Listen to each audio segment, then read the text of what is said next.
Hello, আসসালামু আলাইকুম guys. তো আজকে যেহেতু শনিবারের মার্কেট, তো আজকে চিন্তা ভাবনা করছি যে আজকে জাস্ট একটাই ট্রেড নিব, তাও আবার ফুল অ্যামাউন্টের। তো দেখি আমার ব্যালেন্স কত আছে এখানে। তো এখানে আমার ব্যালেন্স আছে $448। তো আমি আজকে $448 একটা ফুল ব্যালেন্সের ট্রেড নিব ওটিসি মার্কেটের। যদিও শনিবার মার্কেটের অবস্থা খুব একটা ভালো থাকে না, তাও জাস্ট আজকে যেখানে আমি ব্যালেন্সটা ফুল করে নিলাম, 100% করে নিলাম, জাস্ট একটা ট্রেডই নিব আজকে। তো আমরা এখন আছি ইউএসডি বিডিটি মার্কেট ওটিসি। তো এখান থেকে আমরা আপের জন্য একটা ট্রেড নেব, ঠিক আছে? ওকে, আপের জন্য ফুল ব্যালেন্সের একটা ট্রেড চলতেছে। তো দেখা যাক কি হয়। শনিবার সময় মার্কেট নাকি সবাইকে খেয়ে দেয়, তো দেখি শনিবারের মার্কেটকে আমি খেয়ে দিতে পারি কিনা।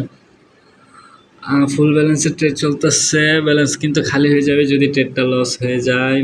এট দ্য লাস্ট মোমেন্ট পর্যন্ত দেখা যাক মার্কেট কি করে, আমাকে প্রফিট দেয় কিনা। যদিও মার্কেট এখন প্রফিটেই চলতেছে, ফুল ব্যালেন্সের ট্রেড নিলে একটু ভয় লাগেই, স্বাভাবিক।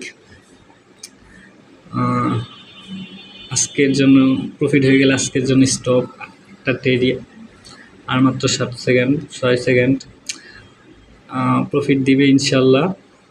1-0 বুম। তো আজকের জন্য প্রফিট হয়ে গেল। আজকে $448 ফুল ব্যালেন্স একটা ট্রেড নিছি, এখন ব্যালেন্স আছে $789। তো ওকে, আজকে শনিবার যেহেতু মার্কেট সবাইকে খেয়ে দেয়, আজকে শনিবারের মার্কেটকে আমি খেয়ে দিলাম। আল্লাহ হাফেজ।